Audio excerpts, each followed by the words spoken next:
Game number 27 of the Cropdusters season, and it's been pretty up and down thus far. Hello everyone, welcome to our radio-style broadcast on YouTube. I'm Jish Sokolsky, joined as always by Jack Feldman. And Jack, the Cropdusters going into last night seemed absolutely unstoppable offensively. 31 runs in their two games prior, just one run against the Southern Maryland Senators, the worst team in the league by record. What went wrong for the Cropdusters? Well, they weren't able to get the big hit, Jish. They did not hit with runners in scoring position. 10 men left on base. That's really been the issue, plaguing them all season, and it struck up once again last night. On the other end, the pitching only allowed 3 hits. 3 runs scored for the Senators. They took it by a score of 3-1. The pitching really hasn't been an issue, but how do they stay hot against a lineup that features 4 All-Stars in the big trade tonight? Well, starting pitcher Peyton Brannock is really going to be put to the test. He's been phenomenal so far this season, but this is the toughest lineup he's faced, and it's going to be interesting to see how he fares. On the other end, it's Sam Mitchell starting for the big train in the top of this first inning. We're just about ready to get underway. He's throwing to Cole Constable behind the dish. At first base, the All-Star Emilio Gonzalez. At second, Jordan Crosland from Maryland University. At shortstop, Landon Franklin, the rising freshman at Kentucky. Man in the hot corner in his first game as a big train member, Justin Nadeau. And in the outfield, Jaden Bastian in left. Not the leadoff man tonight. We'll talk a little bit more about that later. In center field, the All-Star potential future pro in Andrew Williamson. And in right field is Davin Whitaker, a very star-studded lineup for the big trade tonight. We're coming off a big win of themselves, a 7-1 thrashing of the DC Grays yesterday. It's a team that has a lot of depth up and down the lineup in the bullpen. Their record doesn't suggest that they are the best team this year, but they have turned it around as of late. Just a guy in the Cropdusters lineup that I'm really looking at is Josh Reinhold. We were talking about this a little bit before the game. He was really the spark plug to this offense in the first half, and he struggled a bit as of late. We really would like to see him turn it around, because when he goes, the Cropdusters go. Well, Jack, you won't have to wait too long to see Josh Reinhold. He's leading off for the Cropdusters. The righty shortstop from Christopher Newport is just about ready to get things swinging. He is the leadoff man for the second straight night. He went 1 for 4 yesterday with a strikeout that came in the 9th inning to quelch the Cropdusters' chance of coming back. We're here up in the booth at Shirley Povich Field. It's a hot day out there. Temperature reaching triple digits. Stevens' first pitch high and inside on the fastball to Josh Reinhold for ball 1. You're certainly very lucky to be in the booth tonight, Jish. We definitely are. We usually are camped out on the concourse by the first base side as Reinhold pops one in the air right to Nadeau at third, who fields it off the tall hop and throws across the diamond for out 1.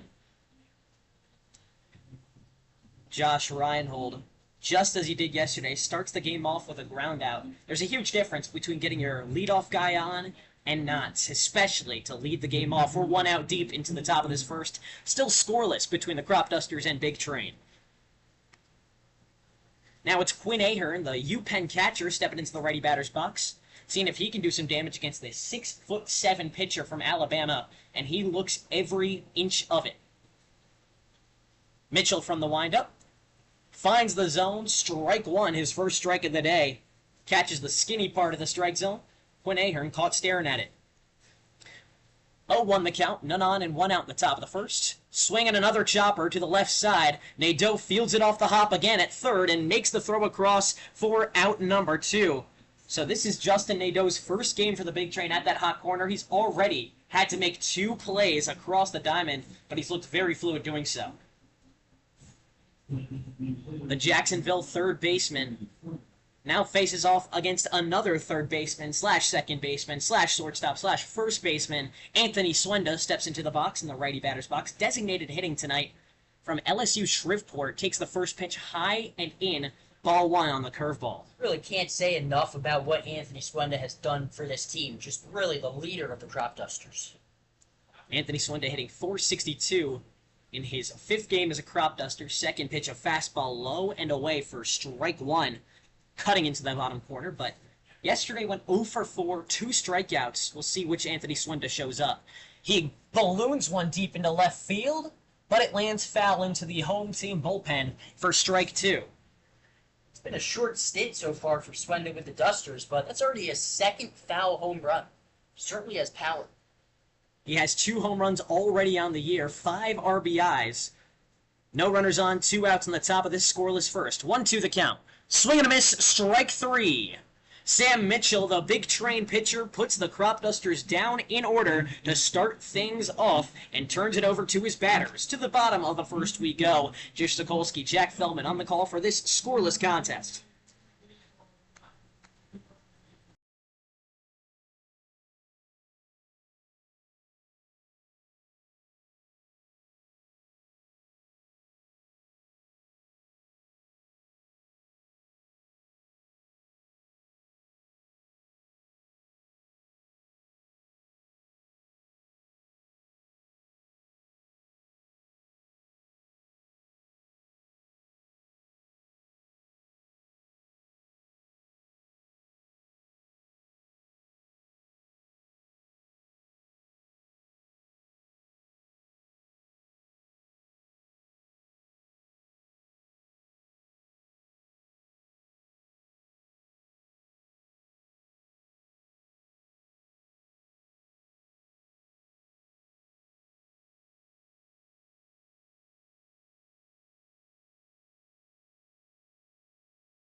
Yeah.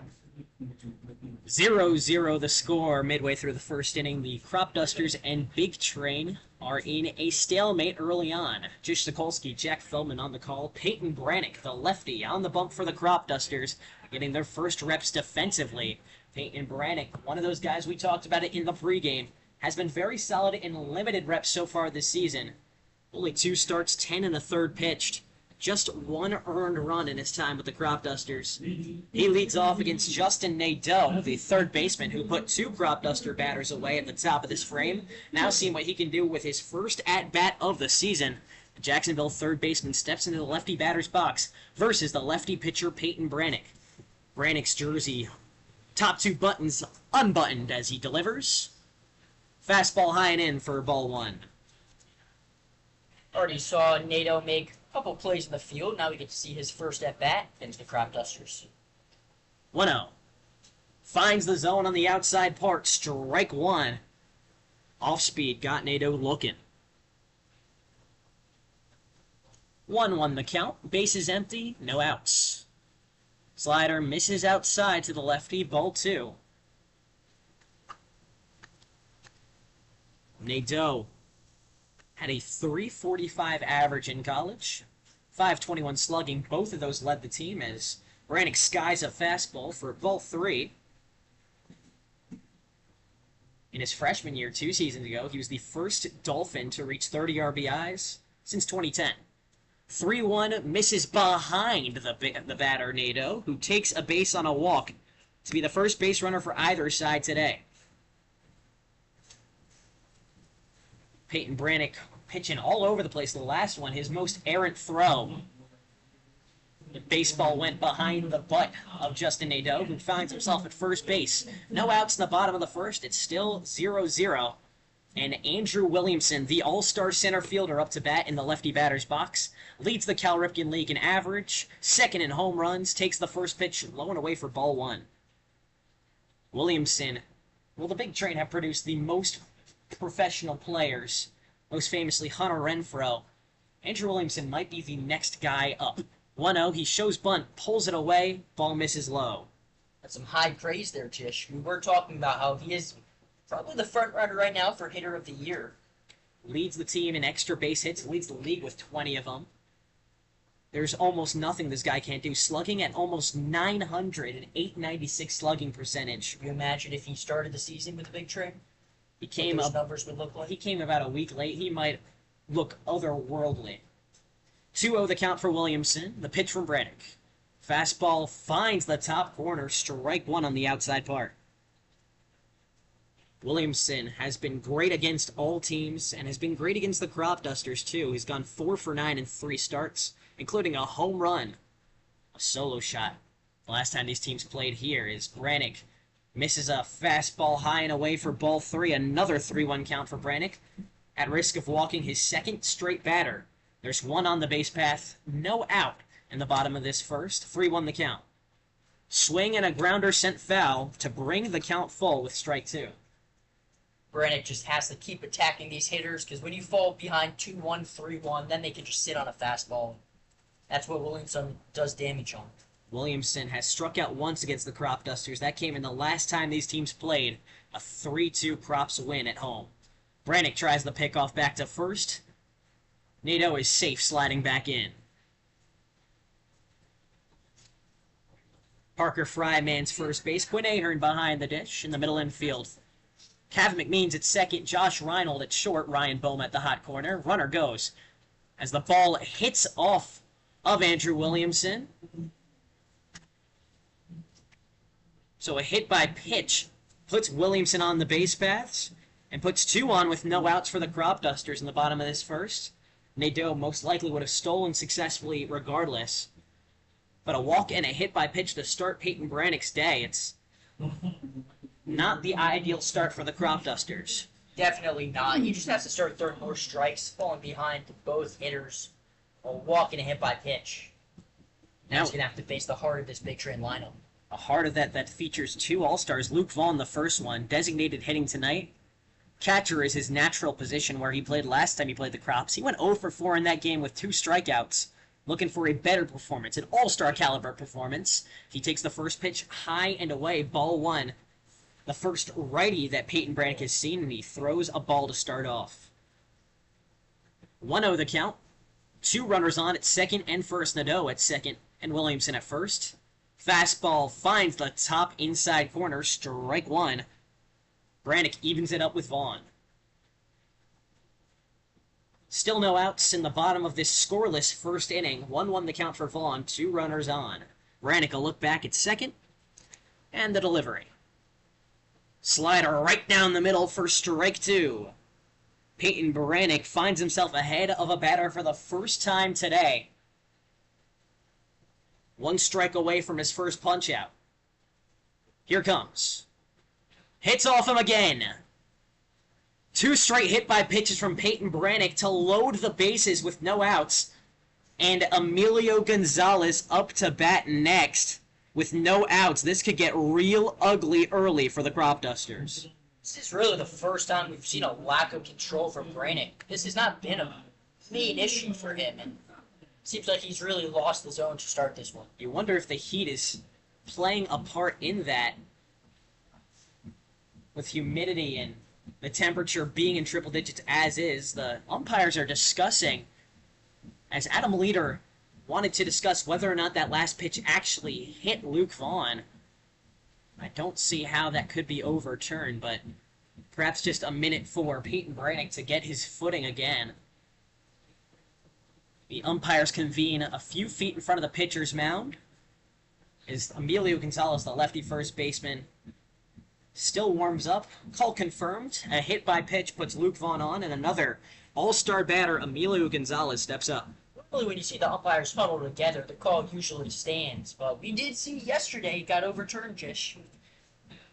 Emilio Gonzalez, now up to bat, has the highest on-base percentage of any member of the big train, a .511 mark. With bases loaded, that would score the first run. Brannock wastes no time with a fastball high and away for ball 1. He's got to go right after Gonzalez.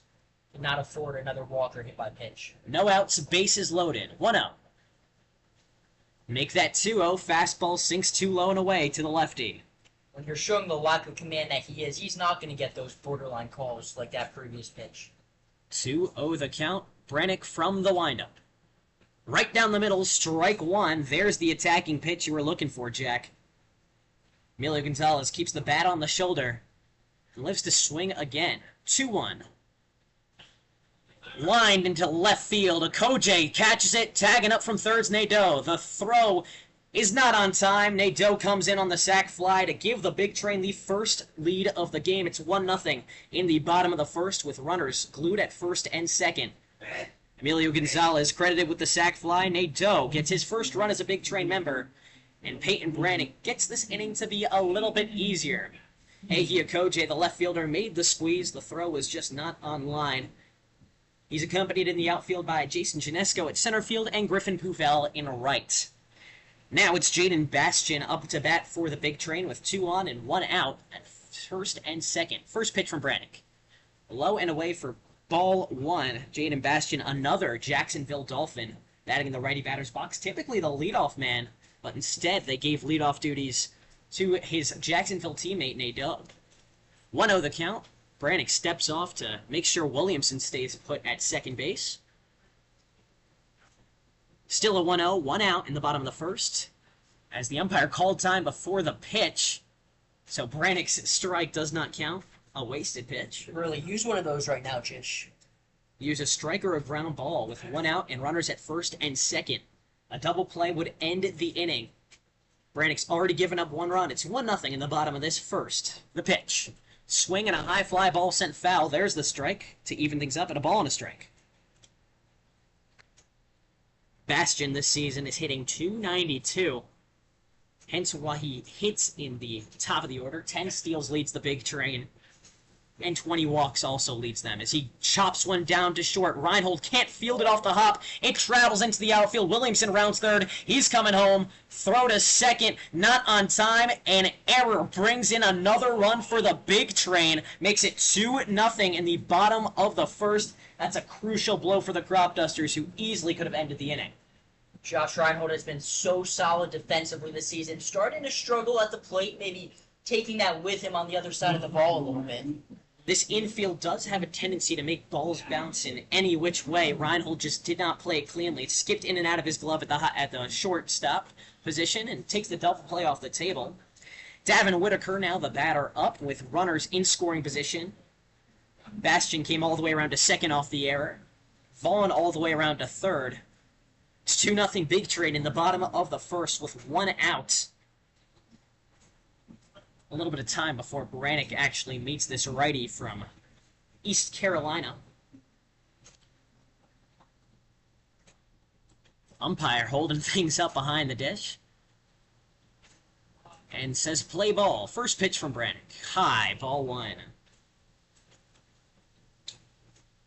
Brannock has yet to throw a first pitch strike so far. We're on batter number 6 in the ballgame. 1-0. Swing and a miss, strike 1. That's so important, Jish. First pitch strikes. When you fall behind, they're going to see your pitches multiple times. They're going to get a good look at you. Much better opportunity to do damage. 1-1 curveball misses high and in. Ball 2. Davin Whitaker pulls ahead. 2 balls to 1 strike. Runners at second and third and a 2-0 ball game. Big train lead over the Cropdusters. All sent foul. Strike 2.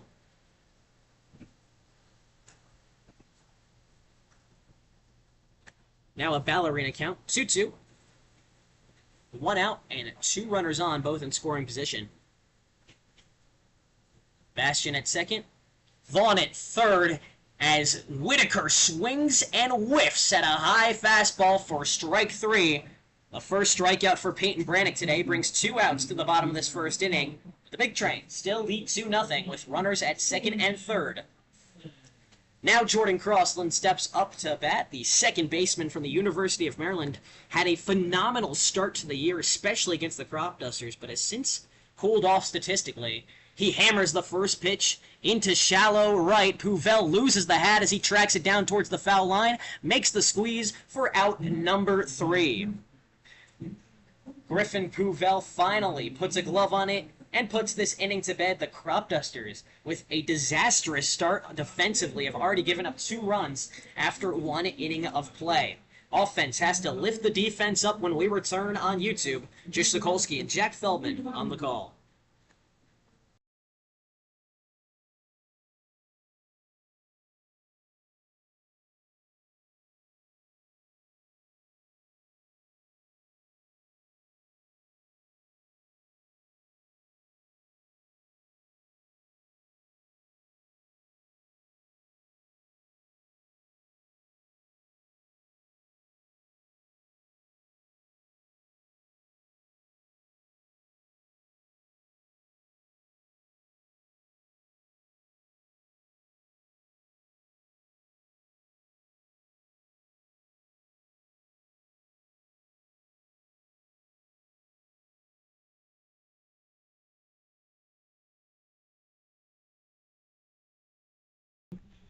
2-0, the Big Train lead over the Cropdusters after 1 inning of play. Jish, Sokolsky, Jack Feldman on the call for this one.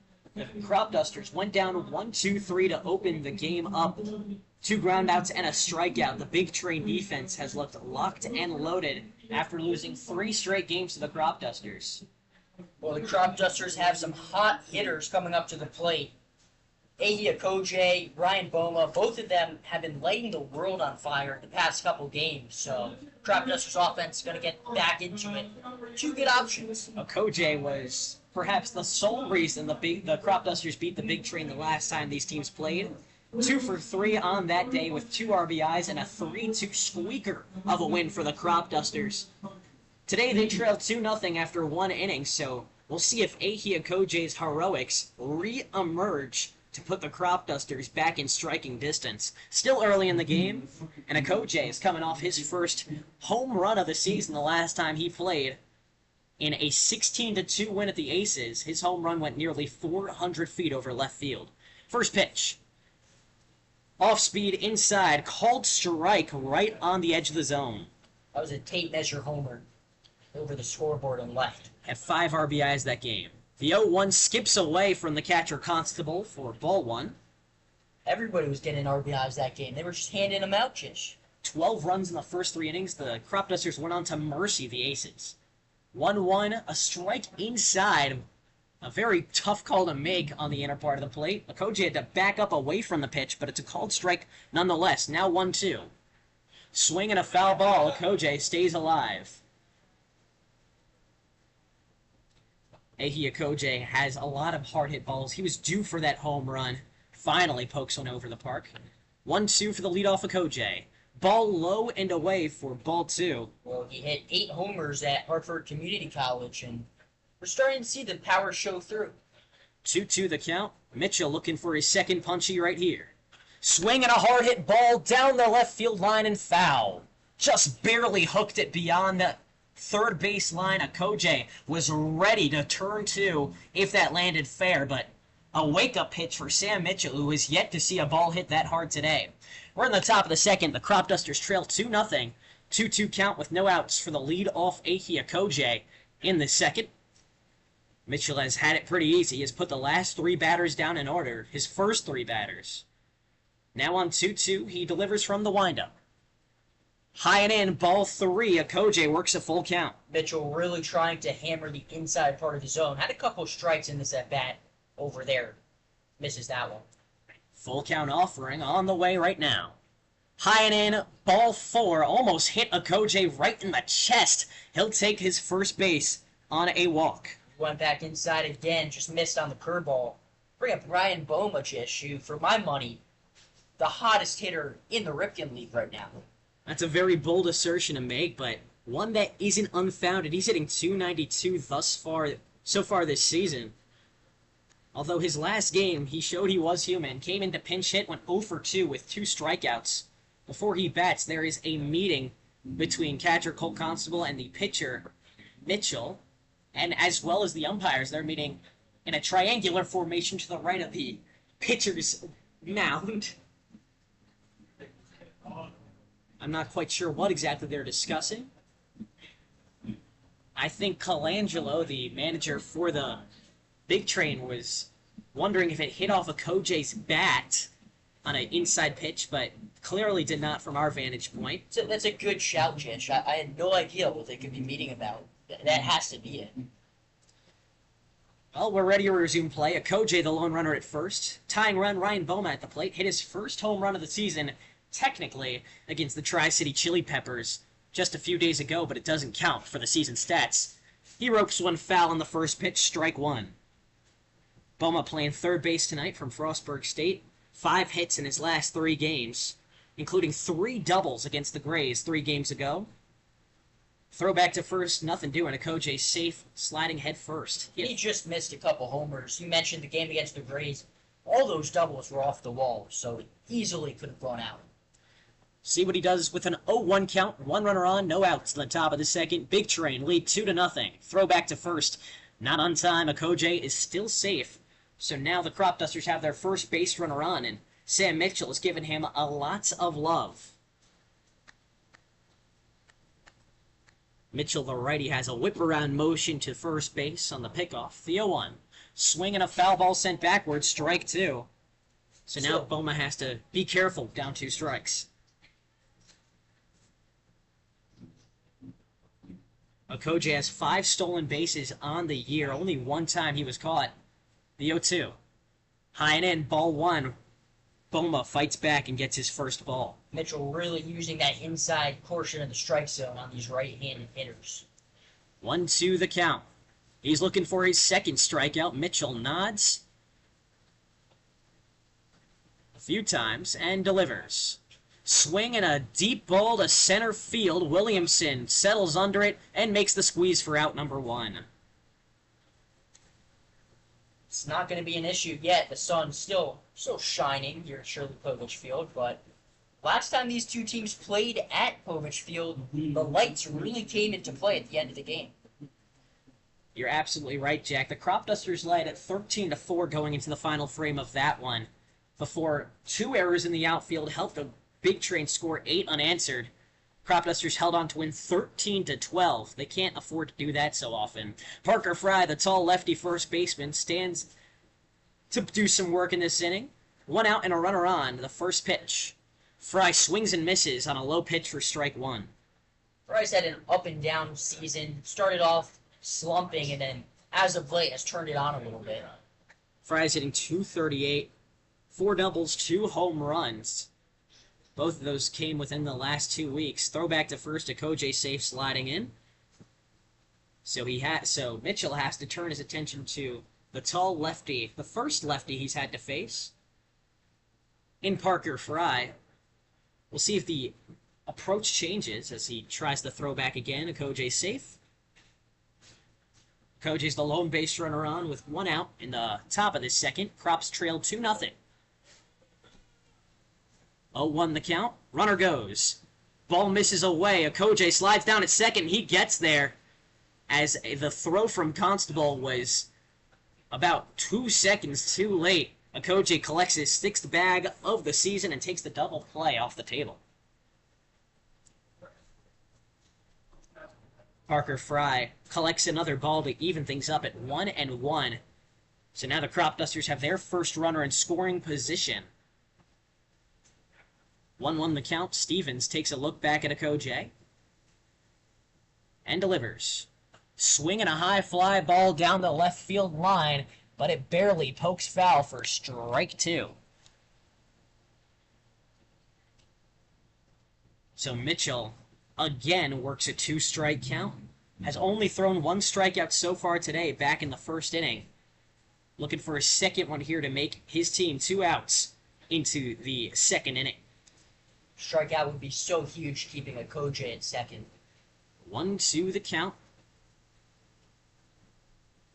1 out. Okoje's the only base runner here at second base. Mitchell kicks and deals. Swing and a hard grounder sent foul. He'll stay alive. Sam Mitchell doesn't have the best numbers going into the game. An 11.5 ERA. Only 2 1/3 innings pitched with 1 strikeout coming in. But he's got impeccable stuff. We saw the fastballs inside to righties. It's worked wonders.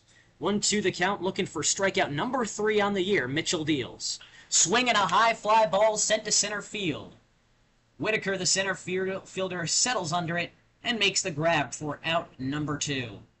Didn't have to move at all. It was popped right to him. So 2 flyouts back to center field. Brings up Kevin McMeans with 2 outs. In the top of the second, the Crops trailed 2-0. McMeans has a chance to put a clutch hit on the board if he can get a good piece of it. McMeans' last hit actually came against the Big Train in that 3-2 win. Brought in the game-winning run on an RBI single all the way down in the 7th inning. Now seeing if he can get his bat working in the second. First pitch to McMeans. Takes outside, ball 1 to the righty. The pitch trickled away from Constable behind the plate. Okoje thought about running, but a quick recovery from the Quinnipiac catcher keeps him glued. 1-0 the count. 2 outs and 1 runner on at second base. The Big Train lead 2-0 over the Cropdusters in the top of the second. Mitchell will look back kicks, steps off. Okoje walks back to the second base bag. Mitchell giving Okoje a lot of attention so far. He's already stolen a base this inning. 1-0 the count. 2 outs and 1 runner on the pitch. Too high, ball 2. McMean sees the square in front of him well.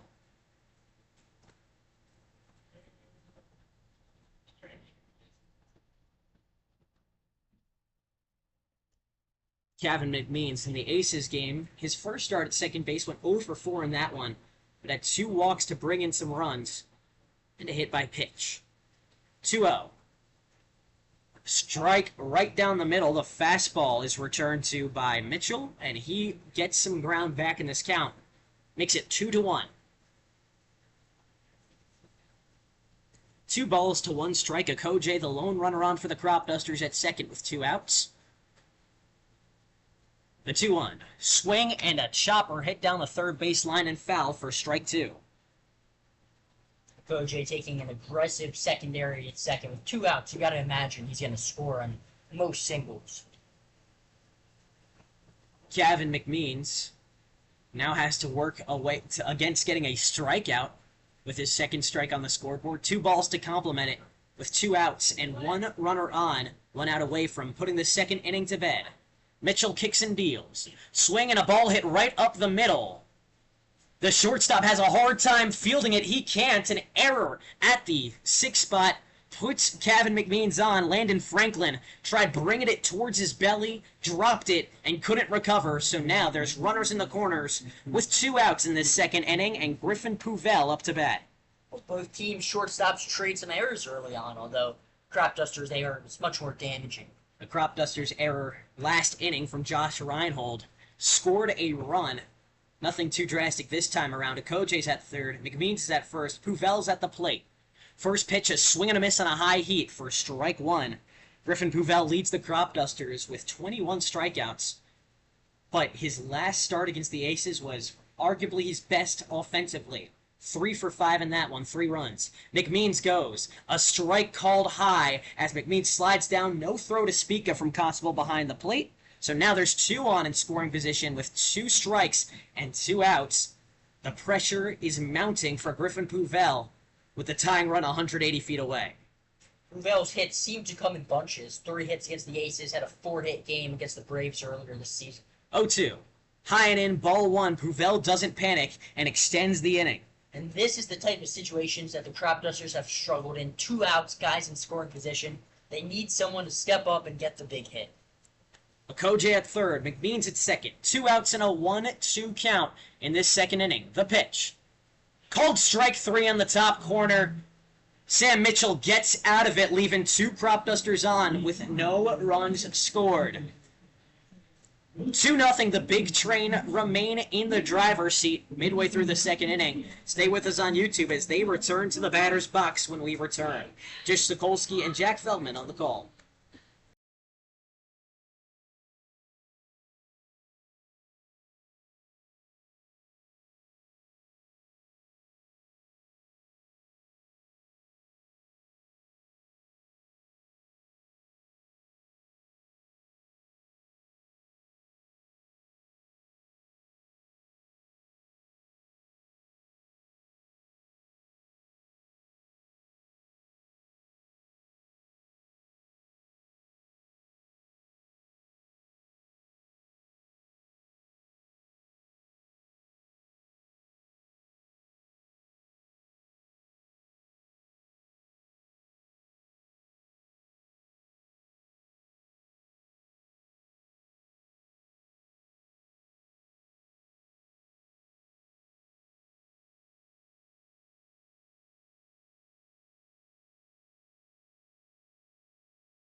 Two nothing, the big train lead over the Cropdusters. To the bottom of the second we go.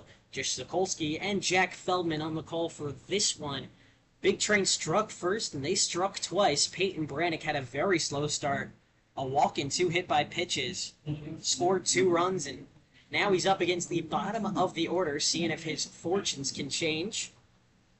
He really has to attack the zone against this bottom of the order. Just does not want to have base runners when the lineup turns over. He starts off against Landon Franklin, the shortstop. Just made an error at the top of this inning. First pitch, well outside for ball 1 to the righty. Brannock tried the backdoor slider to no avail. The 1-0.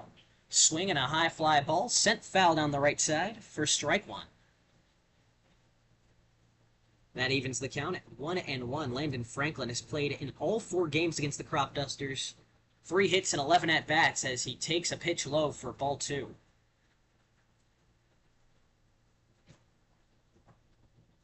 Brannock has had a difficult time consistently throwing strikes. Had a strikeout in the last inning. 2-1. But other than that, works a lot of 3-ball counts as he just did on the slider outside. And on a hot day like this, Jish, getting into these long counts is just going to drain your energy. 3-1. That finds Paydirt. Strike 2 on the top corner with the fastball. 3-2 the count. Brannock settles in looking for his second punch-out, shakes off the first 2 pitches, and deals the 3-2. High and in, ball 4, another walk to start the second inning. Just not a formula for success. The leadoff walks, especially the guys in the bottom of the lineup. Jack, it's looking eerily similar to yesterday's game where Brandon Brown got the start. The command was all over the place. 5 walks in 1 1/3. Brannock's already up to 3 of them through 1 inning pitched. You got to imagine that his leash is getting tighter and tighter and tighter. Plus 2 hit by pitches. Exactly. The command has been all over the place. Now against the bottom of the order, he throws a ball to start against Cole Constable. Yet to throw a strike first against any Big Train batter now at the bottom of the order against the catcher. Such a crucial stat. 1-0, throw back to first, nothing doing. Franklin slides in safely to stay safe. One of the most important things you're looking for as a pitcher is you want to be attacking the zone, throwing first pitch strikes, and he's just shown an inability to do so tonight. 1-0 the count. 1 runner at first with no outs and 1 on. Swing and a miss, strike 1. A violent swing from the all-star catcher, but was just a little too early on the Peyton Brannock off-speed up high. So now a 1-1 count. Runner at first base. 2-0 the score, the Big Train lead. As Brannock throws another ball outside, right in no man's land on the bottom corner. Constable showed bunt, but pulled up in time to pull ahead 2-1. That might have been a take all the way. I don't think the Big Train are going to give up and out here. 2-1. Shows bunt again. Puts it forward to Brannock, who throws to second, and it gets beyond the glove of Reinhold, who was covering. That brings the runner to third. Another error to keep 2 on the base paths. They're in the corners with no outs. When your pitcher isn't throwing strikes like this, I do not think it's a great move by Big Train to bunt. It wasn't a good bunt by Constable right back at Brannock, and he just fired that ball into center field. It should have been an easy play to cut down the lead runner. An error to the pitcher brings up the top of the order. The Big Train lead 2-0 with the 3rd run of the day, 90 feet away at third, and another runner on at first. Still no outs. Justin Nadeau walked his last at-bat. Looks to send his guys around. First pitch. Low and away, ball 1 to the lefty. Just a sloppy start to the game for the Cropdusters. Sloppy defensively, 2 errors. Sloppy from the pitcher, 2 hit by pitches, 3 walks. Only 1 strikeout for Brannock. 1-0 the count. He exhales and delivers. Right down the middle, strike 1. The good thing about Brannock's day is whenever he throws that first pitch ball, he usually comes back with a strike. But it's a little too late. 1-1 the count. Runners in the corners. No outs in the bottom of this second where the Big Train lead by 2. Brannock the pitch. Outside, ball 2. The slider had too much run on it. I know we've been hammering it, Jish, but they're already through the lineup once. No first pitch strikes by Peyton Brannock. Just not a formula for success. 2-1 the count for Brannock. who had only allowed one earned run coming in. Nadeau fouls off the 2-1 pitch to even things up at 2-2. He's been a solid arm for the Cropdusters, and we have not seen this lack of command from him before. The heat could be an issue,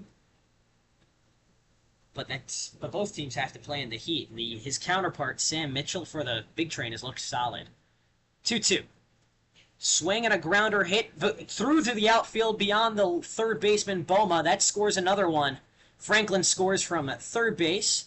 Constable reaches second, and Nadeau gets on first base with his first hit on the big train. The first hit for the big train today, they lead 3-0.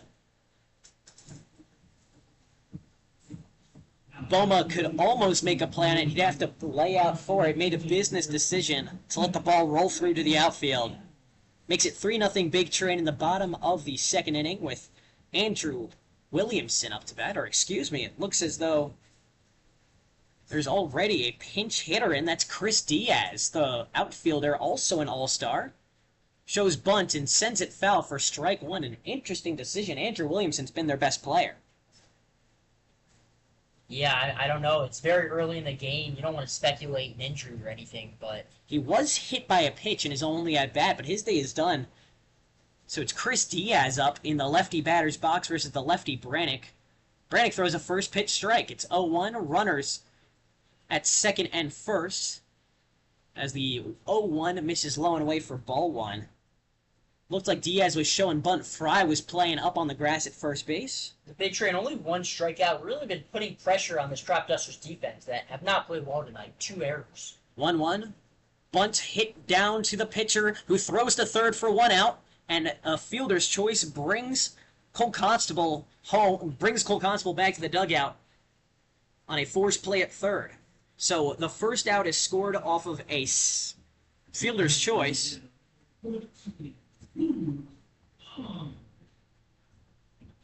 And that brings up the heart of the order. Luke Vaughn up to bat, was hit by a pitch on a full count his last time up. Now has Diaz at first and Nadeau at second. He fouls off the first pitch for a strike. Vaughn, the DH, looking for his first hit of the night. The big train lead 3-1 in the bottom of the second.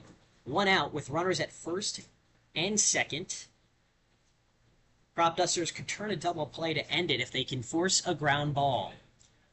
0-1, high, ball one. Vaughn hitting .258 on the season.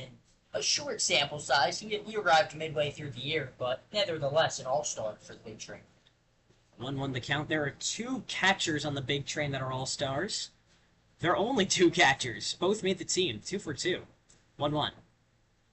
In there, called strike 2, and a throwback to first not on time. As Diaz slides back into the first base bag aggressively, dislodges it. Has to screw it back in before we resume with a 1-1 count and 1 out. Tell you what, Jish, I would not like to be a catcher tonight. Definitely not. Squatting with the heavy gear on. Quinn Ahern is a trooper behind the plate. Luke Wright has a 1-2 count, with 2 on, 1 out. Ball gets away from Ahern, who recovers down the third base line, can't make a throw. Runners advance on the wild pitch. And Luke Vaughn evens things up with a 2-2 count. Runners at second and third now. The last thing that could have happened for Peyton Brannock, who now has to work even harder to get out of this second inning. Ballerina 2-2 count. Brannock looking for his second punch-out against Luke Vaughn. He takes a look back at second and delivers. Swing and a miss, strike 3. Peyton Brannock puts the all-star away swinging and puts the big train down to their final out of the inning. They lead 3-0 in the bottom of the second. It brings up another all-star, Emilio Gonzalez, the first baseman, brought in a run off a sacrifice fly his last at-bat. Now works with runners at second and third. Has to put one in play with 2 outs. First pitch too high for ball 1 from Brannock. Falls behind yet again. This is where Brannock can either settle in, extend his outing, or really cement it. 1-0, too low, ball 2. 2 outs, 1 out away from straining these runners to scoring position. He's got an empty base at first. Runners at second and third. 2 outs in the bottom of this second. Big Train already lead by 3. 2-0 misses high and away for ball 3.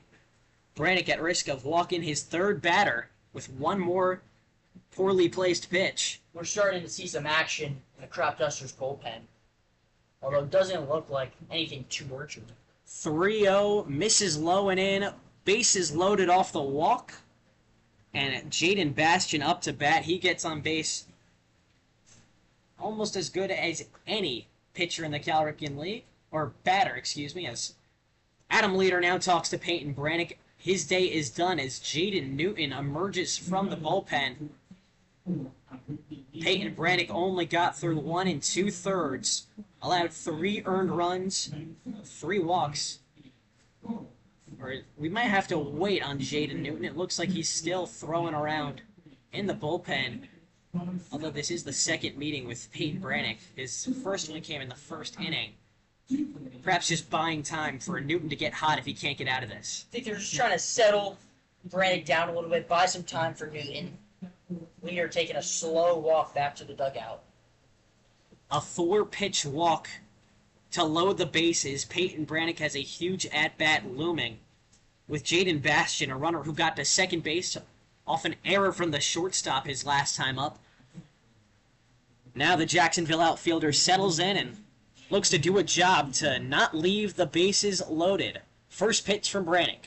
High and in, ball 1. Bastian has started all 5 games against the Cropdusters, but only has mustered 1 hit in 17 at-bats. 0-1 skips outside, ball 2. That's 6 straight balls for Peyton Brannock, even after talking to his coach. He's pitching with fear around Bastian. 2-0 on the way. Finally finds the zone, a strike right to the belly of the zone. Low and in. Strike 1. 2-1 the count. 3-0 the Big Train lead with 2 outs and bases loaded in the bottom of the second. Brannock from the windup. Misses high and outside. Ball 3. 1 more ball will send in the 4th run for the Big Train with bases loaded. 3-1 the count. Bases juiced. 2 outs. Brannock kicks and deals. Swing and a high fly ball sent down the right field line. Fry, the first baseman, given chase, but it lands in the Cropdusters bullpen for strike 2. A full count, inning on the line, bases loaded on the way next. All runners are gonna go. This is the biggest at-bat so far of the game. This could bust it wide open or settle it down. Full count, runners go. Right down the middle, a look in strike 3. Peyton Brannock keeps a cool head and gets out of it relatively unscathed. 3 base runners left on for the Big Train as the Cropdusters bats take it from here to the top of the 3rd. They trail 3-0 to the Big Train. Stay with us here on YouTube. Jish Sokolsky and Jack Feldman on the call.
3-0 the Big Train lead over the Cropdusters. Jason Janesco to lead off for the away side. Jish, Sokolsky, Jack Feldman on the call. He takes the first pitch, a rainbowing curveball high and in. The righty goes ahead of Sam Mitchell, the Big Train pitcher, and he cracks the next pitch skyward into foul territory. It falls out of play into the grandstands for strike one. Janesco is a interesting choice to hit at the bottom of the lineup. That's where he does most of his damage. I think Coach Leader likes him there. He sets the table kind of a second leadoff type. Really rare combination of speed and power. He is the first leadoff guy here in this third inning. Went 3 for 5 the last time he played here. They had to get him back in the lineup. His last start, he hit his first home run in a win over the Braves, the 1-1. A taken pitch outside for ball 2. When he's on, he's very quiet feet at the plate. When he starts to struggle and swing and miss a lot, his feet get a little antsy. 2-1. Swing and a driven ball high into center field to the gap. Whitaker gives chase and makes the squeeze in the gap for out number 1. The second fly ball that the center fielder Whitaker has caught. It's the first out of the third inning, though, for the Cropdusters, and it turns over to the top of the lineup. The Cropdusters in search of their first hit. They've only had 2 base runners on, one coming off of an error. Only 1 hit for either side here in the top of the third. It's 3-0 Big Train. Mitchell's first pitch high and in, but a called strike. He's been hitting that spot consistently, and he's going to get that call when he's living there. Josh Reinhold grounded out his first at-bat, now with an 0-1. Takes it low, but it's a called strike on the bottom corner for strike 2. The curveball had immaculate pinpoint accuracy. Just right on the black. 0-2 the count. The pitch from Mitchell.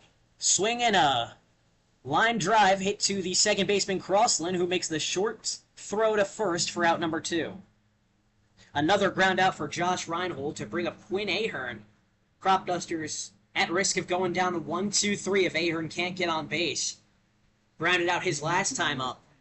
You're seeing Sam Mitchell pitch to contact, get through innings quickly. A far cry From Peyton Brannock, yes. the Cropdusters starter. First pitch to Ahern, a check swing, called strike. Ahern only has 1 hit and 9 at-bats versus Big Train, looking to turn it around right here. The 0-1 parades in for strike 2 on the curveball. He's 1 strike away from ending this inning with another 1-2-3 go-around. A bad take from Quinn Ahern, who steps back in with an 0-2 count, 2 outs with none on the base paths in the top of the third.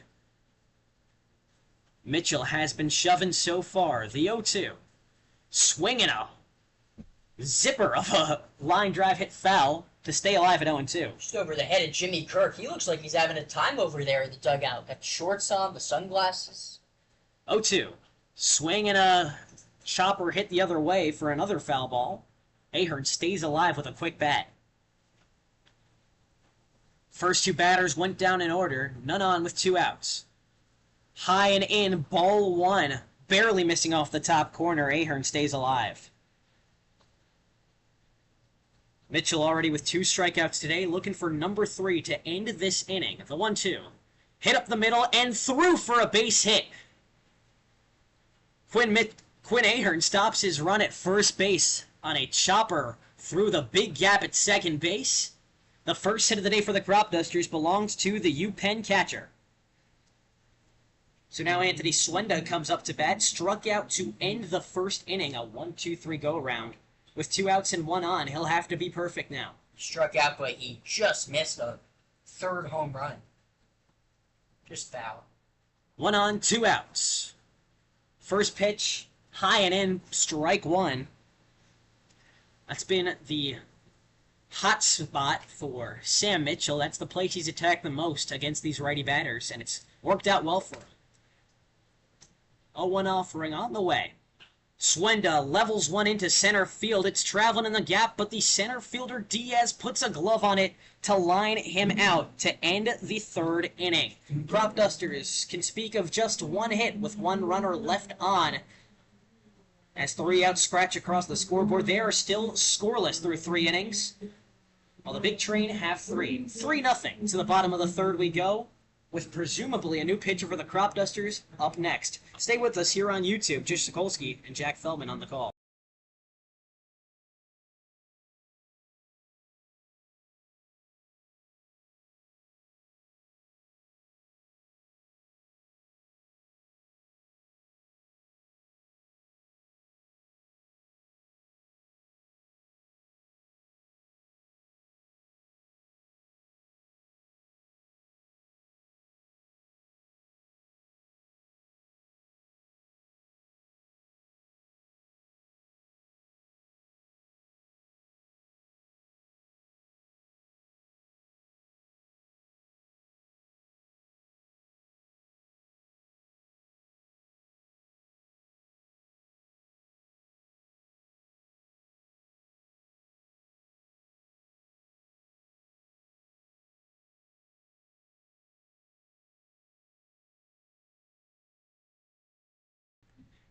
Jish Sokolsky, Jack Feldman on the call here for the bottom of the third inning, where the big train lead the Cropdusters 3-0. Peyton Brannock, the pitcher that put the Cropdusters in this hole, still out there. Allowed 3 walks, 3 earned runs, just 1 hit with 3 strikeouts. They still trust him after he got out of a bases-loaded situation at the bottom of the second. But I'm sure his leash is a lot tighter. Well, he's only given up 3 runs, Jish, but I would say they're pretty lucky to have only given up 3. Could be a lot worse. So Brannock's going to try to get through another inning. Push leader, try to steal some outs. Perhaps this one a little bit quicker. Brannock has, in all 3 of his outings, has gone at least 3 innings, so now he's into his 3rd of work. We'll see if he makes it through the entire way. First batter up is Davin Whitaker, his first strikeout victim back in the 1st inning. See how he does on the second go-around. Lefty to lefty, favors the batter first, a pitch low and in for ball 1.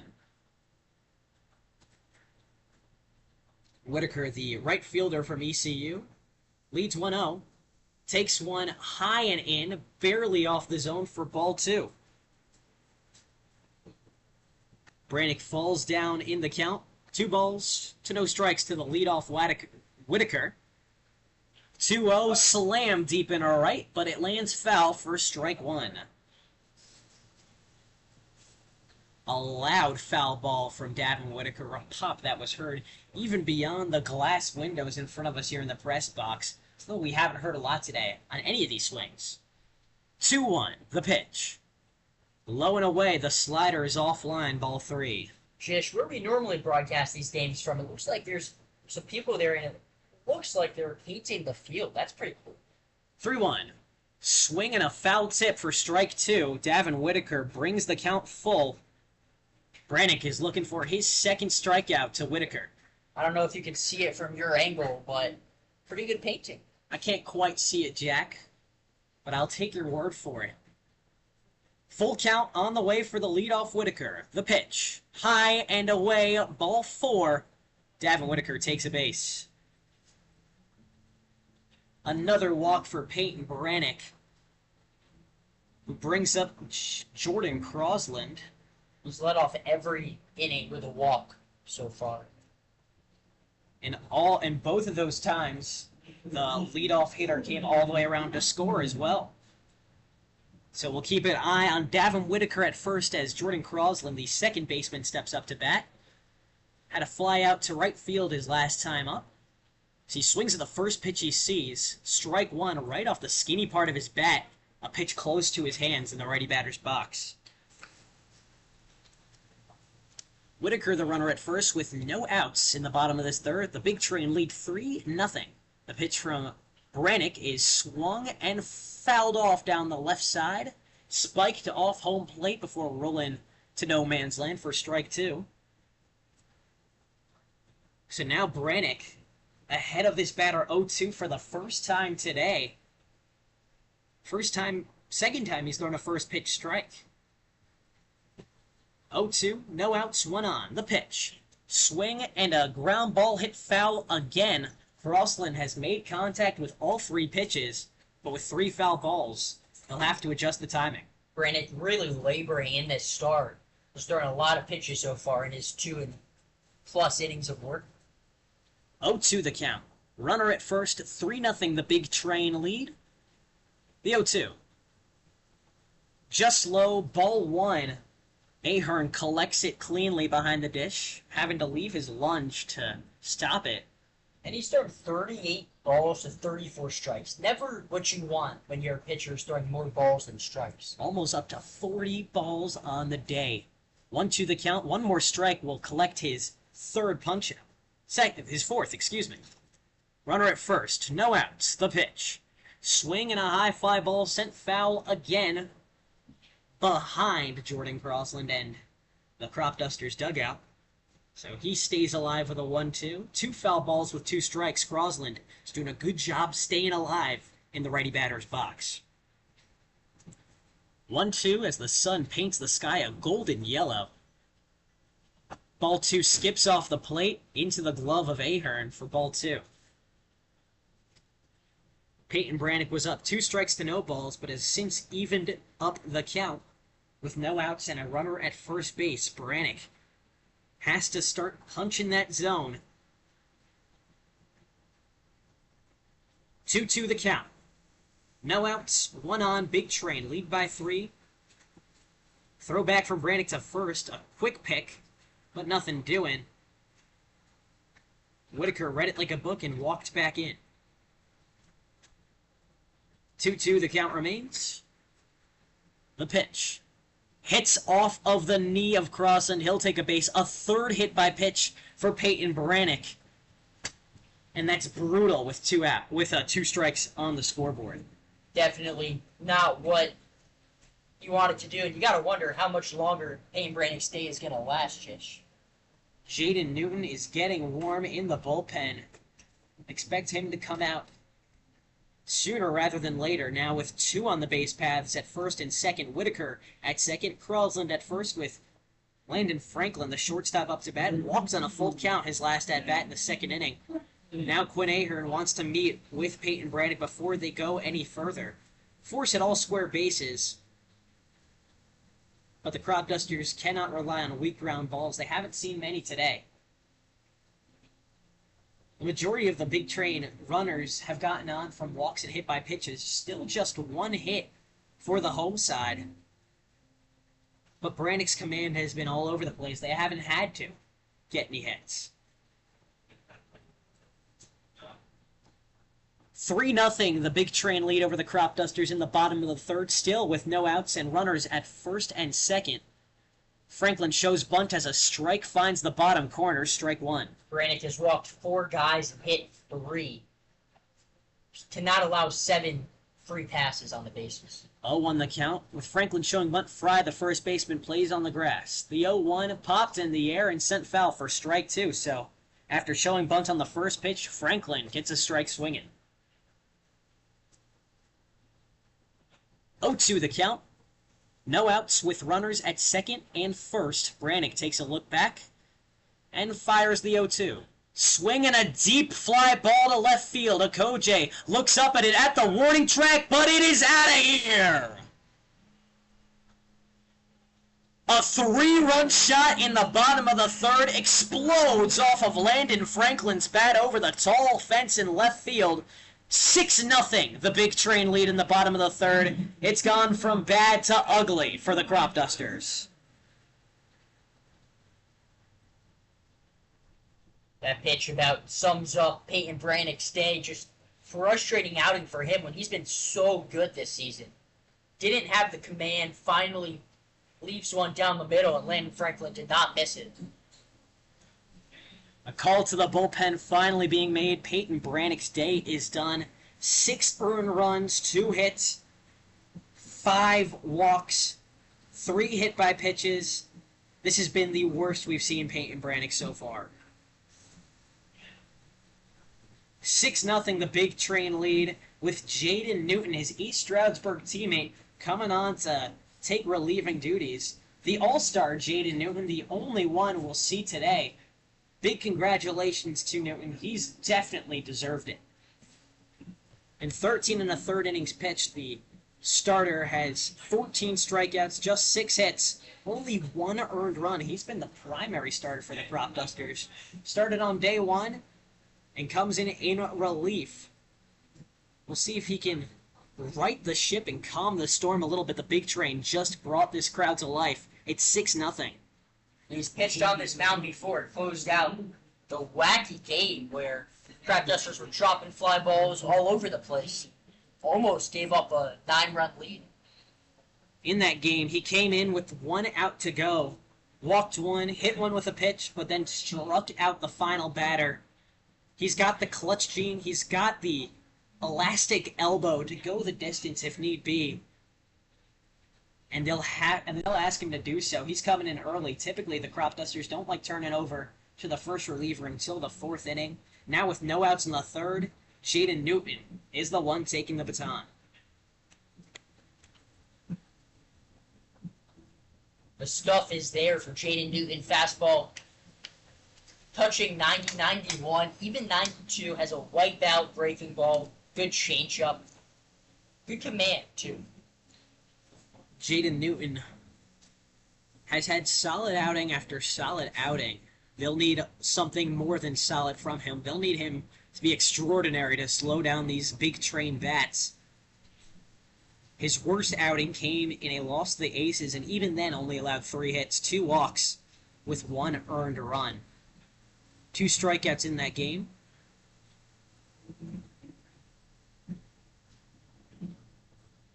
He's gone at least 3 innings in all but 1 of his outings. The only one he didn't go 3 innings was the last time he played here when he came in to slam the door on the big train. Newton's first pitch is to Cole Constable, who lines 1 into the gap in center field. His first hit on his first pitch. Settles him down for a single. Constable was hunting a fastball, got it, and jumped the first pitch of the at-bat. So now 1 runner on, still with no outs in the bottom of this 3rd. With the top of the order back up for the big train, Justin Nadeau gets his 3rd at-bat in as many innings. He's 1 for 1 on the day with a walk. First pitch, high and in for ball 1. He actually had the first hit of the day. So 2 more have just come in back-to-back batters at the bottom of the order. We'll see if he can keep the party going. Newton throws a pickoff to first, as he seemingly always does. Expect maybe 3 more of those at this at-bat. We got to get an average pickoff attempt on each base runner day, because it has to be, like, what, 3? 1-0. Swing and a miss. Strike 1 on a high fastball. You're right, Jackie. I've seen him throw up to maybe up to like 6 per at-bat. I don't think I've ever seen him just throw over once and then not throw over again. 1-1. He throws over again. That's 2. And he's never made a bad throw. It's very accurate, too. He and Parker Fry will have to be on the same page with the runner at first. It's 6-0 big train in the bottom of the 3rd. Still no outs. 1-1 the count and 1 runner on. Throwback. Number 3. Nothing changed. Constable still safe. Get that sponsor. Just Jaden Newton pickoff tracker. Kona Ice, Jaden Newton. It looks like Justin Nadeau is put away. Or no, never mind. He's just getting a new bat. He was trotting back to the dugout. His bat must have broke somehow, although he's only swung once and got no part of the ball. I'm confused how his bat broke, but lo and behold, he has a new one. The lefty settles back in versus his first righty pitcher in Jaden Newton. 1-1 the count. Runner at first. The pitch from Newton. Strike right inside. Strike 2. Great command of the zone from the righty Newton, who's now 1 strike away from his first punch-out. Throw back to first. Number 4. Same result. I don't know what happens more. Jaden Newton throwing to first, or you saying about we're going to count Jish? I would say Jaden Newton throwing to first. I can't compete with that. I'd get sick of it. 1-2, high and away, ball 2 on the fastball. Well, here's a ballerina count. 2-2. No outs in the bottom of the 3rd. The big train have already scored thrice this inning. Newton tries to pick off once more. He's safe at first. We're here in the press box. We hear the interns for Big Train saying, "Oh my God." They just aren't used to it. We've seen this. You know what was coming. 2-2 the count. 1 runner on. The pitch from Newton. Inside. Nadeau had to scoot backwards to avoid the Fastball inside to fill it up the count. 3 balls to 2 strikes. It really is unbelievable. I've never seen anyone like this in any level, and I've seen a lot of baseball, Jish. I've never seen anyone as close to pick off again. Yes, he does. Number 5. The intern's getting more incredulous up here. To be fair, doesn't allow that many stolen bases. Full count. The pitch. Swing and a grounder hit up the middle. Tipped off of the glove of Newton. The throw back to first, not to be made. McMeans couldn't field it in time. An error called against the pitcher puts Nadeau on base for the 3rd time today. That also advances Cole Constable to second base with Chris Diaz up. Reached on a fielder's choice his last time up. Still no outs in the bottom of the 3rd. It's starting to run away from the Cropdusters. 3-0 your score as the All-Star Diaz steps into the lefty batter's box. First pitch, swinging a foul ball, strike 1. 0-1 the count. Diaz in relief of Andrew Williamson. I guess they're limiting his run to not hurt him, as he's been a special talent for them all season. 0-1 the count, 2 runners on. Fry, the first baseman, plays on the grass. Swing and a miss on a low pitch for strike 2. Newton goes up 0-2 again. We'll see if he can finally put him away. Runners at second and first. No outs in the bottom of the 3rd. And an 0-2 count for Chris Diaz, who taps home plate with the bat. Puts it back on his shoulder and is ready with the 0-2. Takes one on the low corner. A cold strike 3 for Jaden Newton. He dusted him. Jaden Newton collects his first strikeout of the day to bring the first out to life in the bottom of this 3rd. Big Train leads 6-0 with 2 runners on, and Luke Vaughn, the designated hitter, up to bat. Struck out his last time up. Takes the first pitch right down the middle for strike 1. And that's the big difference between Jaden Newton and the starter, Peyton Brannock. He's throwing strikes early and often, getting ahead of batters. It's working out well. The 0-1 sinks too low, ball 1. Jaden Newton really has some swing and miss stuff with the high-octane fastball, the breaking ball. He also works at a very high tempo from the stretch. 1-1 the count, a quick look back, head on a swivel as he deals the 1-1. Swinging a foul ball backwards for strike 2. Vaught is 0 for 1 on the day with a hit by pitch his first at bat. Coming on a 1-2 count. If he gets on, the bases will be loaded for the 3rd time today. But Newton is 1 strike away from popping that hope. 1-2. Too high, ball 2, excuse me. Newton tried to rainbow a curveball in, but it never broke too low. Instead, Luke Vaughn evens things up. 2-2 the count. Runners at first and second. Constable, the runner at second. Nadeau, the runner at first. Swing and a miss for strike 3. Foul tip through the, a foul tip. Because that went right through Ahern's leg. If it was a regular strike, that would have been a wild pitch. The runners would have advanced. Instead, Vaughn stays alive, barely getting a piece of that ball. 2-2. Swing and a high fly ball to left field. Okoje tracks it down in midair and makes the squeeze for out number 2. Makes the throw to the left side of the infield to halt the tagging runner and put 2 outs on the scoreboard. 2 straight outs for Jaden Newton. The Big Trade still leads 6-0 in the bottom of this 3rd inning with 2 runners on at first and second. And Emilio Gonzalez up to bat. Sac flied his first time up. Walked his second time. Now has his 3rd at bat in 3 innings. Looking to keep the party going with 2 outs. And Newton delivers. High and away for ball 1. 1-0 the count. Nadeau at first. Constable at second. The righty Newton takes a look back and delivers. High and in, ball 2. Jaden Newton has offered a lot of high heat, but has yet to garner really any swings to these big train batters who stay as consistent as always. 2-0. Newton steps off, keeps Constable stuck at second, and returns to the mound looking to deal against Jaden Newton. Or, excuse me, against Emilio Gonzalez. A 2-0 finds the zone in a slider, strike one. 2-1 the count with 2 outs. Newton takes a look back at second and delivers. High and away for ball 3. He's 1 ball away from loading the bases. Emilio Gonzalez already walked once.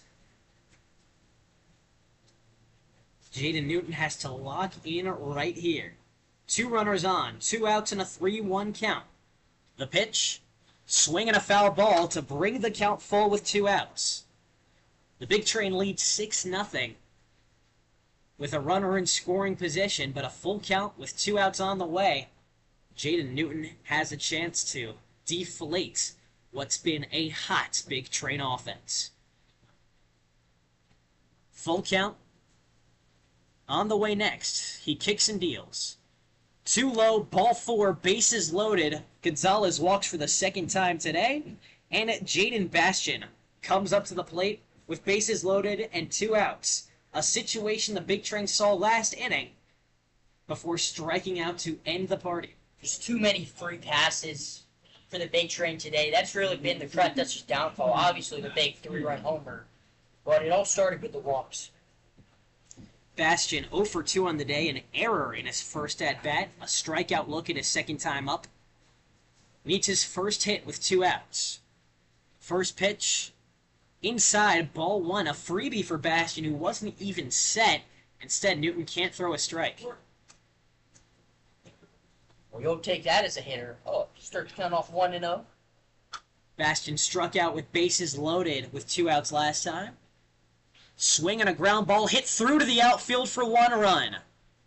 Nadeau rounds from second. He's coming home for another run. A 2-run single with 2 outs and bases loaded from Jaden Bastian makes it 8-0. Big train over Cropdusters, and the order flips over. Davin Whitaker, who led off this inning, is back up. Just one of those games for the Cropdusters, coming off of a tough loss, just getting blown out. This is really one of the only losses of the season that, at least to this point, has really been on the pitching. Whitaker takes the first pitch low for ball 1. Walked on a full count his last at-bat, which came earlier this inning. 0 for 1 otherwise. 2 runners on, 2 outs in the bottom of this third. Fastball misses outside for ball 2. Now Jaden Newton is struggling to throw strikes. Pitching has been so good this season. They just don't have it tonight, Jish. 2-0 the score. 2-0 the count. Swing and a miss for strike 1.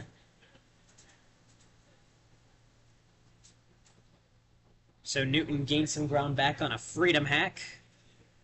2 outs and 2 runners on. 8-0 the big train lead, and he throws another ball low and in for ball 3. Oh boy, he's 1 ball away from loading the bases yet again. Cropdusters already trail by 8 in the bottom of this third. 3-1. Called strike on the bottom corner for strike 2, so another full count with 2 outs. Jaden Newton has to stand up right here.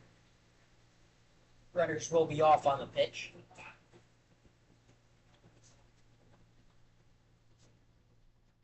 Runners go on the full count. Swing and a high fly ball into shallow right. Puvel chases and makes the squeeze on the run for out number 3 to finally put this inning away, but not before 5 runs scored for the big train.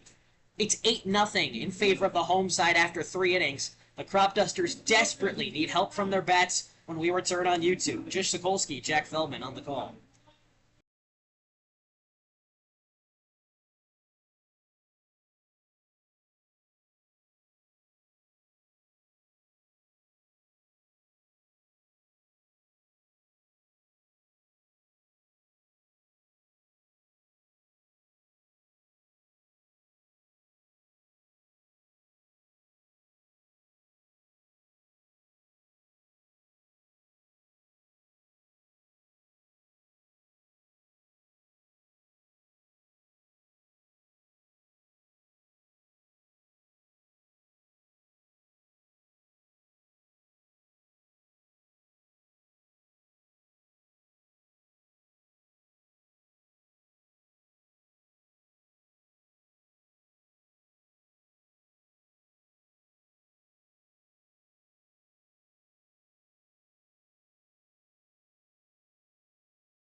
Big Train lead the Cropdusters 8-0 after the third inning. Jish, Sokolsky, Jack Feldman on the call as always, and man, it's looked very ugly for the Cropdusters pitcher. They've already had to go to a reliever after Peyton Brannock couldn't get it done, but Jaden Newton also brought in 2 runners himself.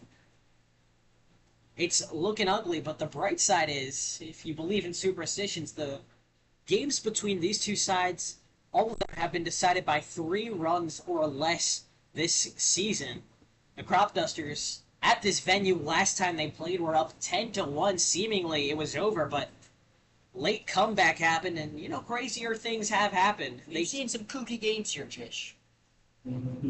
Well, it'll have to start sooner rather than later. They can't just rely on a late-game heroic. Sam Mitchell, the pitcher for the Big Train, has dealt so far. First pitch to Ehi Okoje, curveball inside for ball 1. Okoje was the Cropdusters' first base runner on a walk. 1-0, check swing, a called strike on the low corner for strike 1. And with the sun setting, the lights are turning on, which only spells trouble for Cropdusters outfielders. 1-1, as Okoje is, a cold strike outside for strike 2. The fastball is working wonders for Sam Mitchell.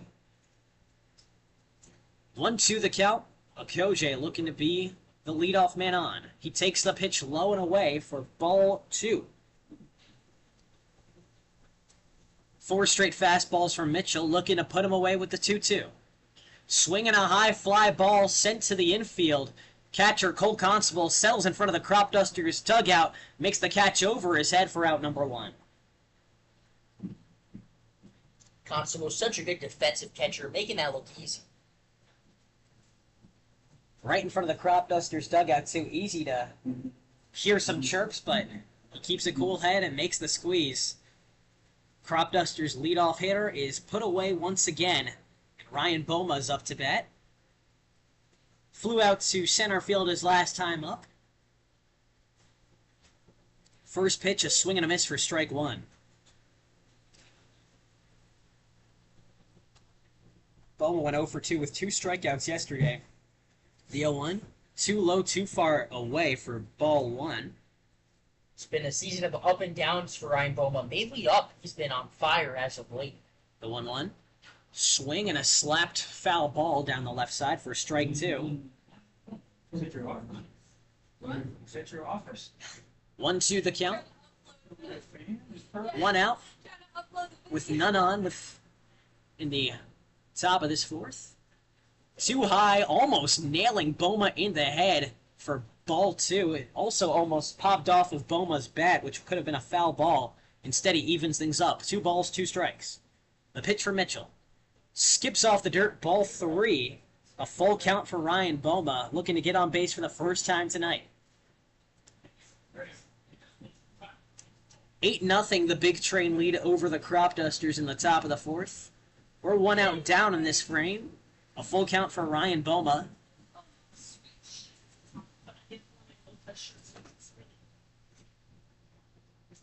Mitchell has only allowed 1 hit so far today. 3-2 on the way.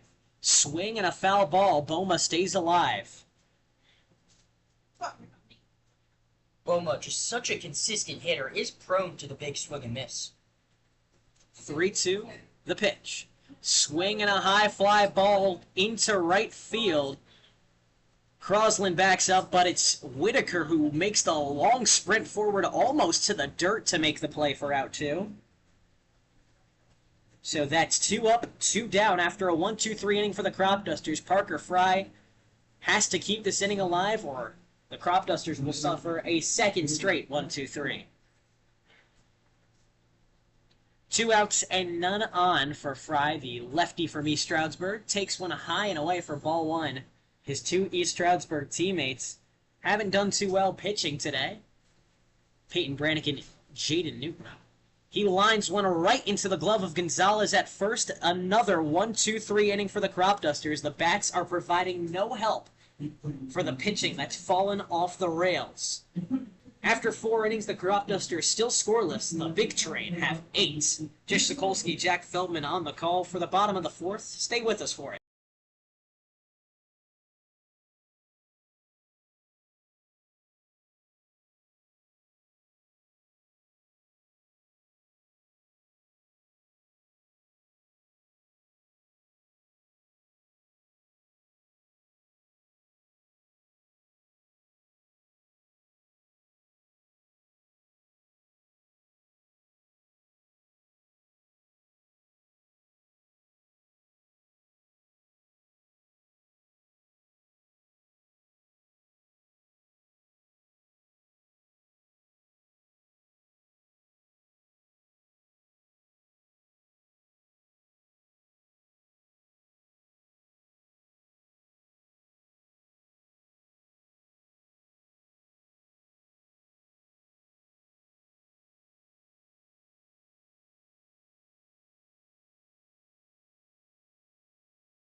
8-0, the big train lead with a chance to pour it on even more in the bottom of the fourth. Jish, Sokolsky, and Jack Feldman on the call.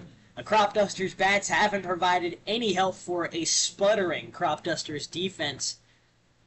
We've seen complete games from the Cropdusters this season. This is the opposite. First pitch to Jordan Crosland on the money for strike one with the fastball from Newton. Just playing no facets of the game well, Jish, really. Defensively, the pitching, the offense. 0-1, swing and a miss for strike two. Jaden Newton at least has been getting ahead of batters, something that Peyton Brannock, the starter, could not say. Only 2 batters he went ahead with a strike. Now the 0-2, Newton looks for punch-out number 2. Can't get it, sinker goes too low, ball 1. 1-2 count for the leadoff Crosland, who's 0 for 1 with a hit by pitch his last time up. The 1-2. Swinging a foul ball, he stays alive, and that's one thing the Big Train are doing phenomenally. They work into 2-strike counts, but they stay alive on the payoff pitches. Great point, Jish. A lot of foul balls for the Big Train with 2 strikes. 1-2, right down the middle, looking strike 3. Jaden Newton gets his second strikeout. Freezes the batter to put the first out on the scoreboard. It took a lot longer in the last inning to get that elusive first out. Thanks to Landon Franklin, the next batter, who went yard to send in 3 his last time up. Now with none on and 1 out, takes the first pitch and off-speed inside for strike 1. Surprised he didn't want to swing at that one. Could be looking at home run number 2. The 0-1, high, ball 1. Landon Franklin's home run is his only hit. Scored 2 runs, though. Came all the way around after walking his first at-bat. The 1-1 swinging an ugly miss for strike 2. Jaden Newton's off-speed has disrupted the timing so far. 1-2 the count. Newton from the windup. Swing and a miss. Strike 3. Back-to-back strikeouts from Jaden Newton. Looking like a brand new pitcher after the Cropdusters as a team gave them 5 runs in the 3rd inning. 2 batters faced, 2 strikeouts in the 4th. Oh, he's really been playing off of that fastball, Jish. That's his best pitch, 91, 92, getting a lot of whiffs. Now to the bottom of the order, Cole Constable was the first batter he faced. Singled off of him and hits one deep into right again. Huvel tracks it, makes the play with a stutter step for out number 3. So the Cropdusters respond to a 1-2-3 inning at the top of the 4th with a 1-2-3 inning of their own and shut out the Big Train for their first inning today. Although the home side still leads 8-0 over the Cropdusters after 4 innings. Jish, Sokolsky, Jack Feldman on the call for this one. Stay with us for the top of the 5th.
Eight nothing, the Big Train lead over the Cropdusters after 4 innings. The Cropdusters have a chance to erase the goose egg here at the top of the 5th. Jish, Sokolsky, Jack Feldman on the call, and a new pitcher for the Big Train after Sam Mitchell, the starter, plowed through the Cropdusters lineup multiple times.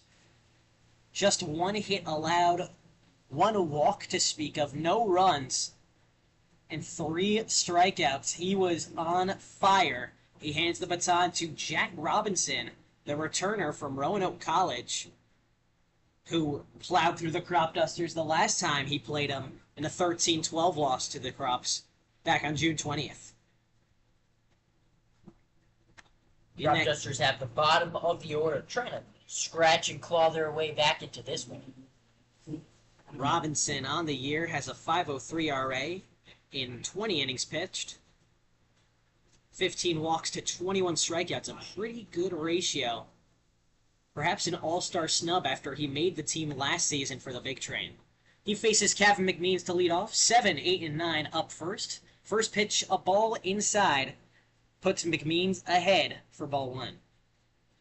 McMeans reached on an error his last time up. Will look to get on under his own volition this time. The 1-0 is too high for ball 2.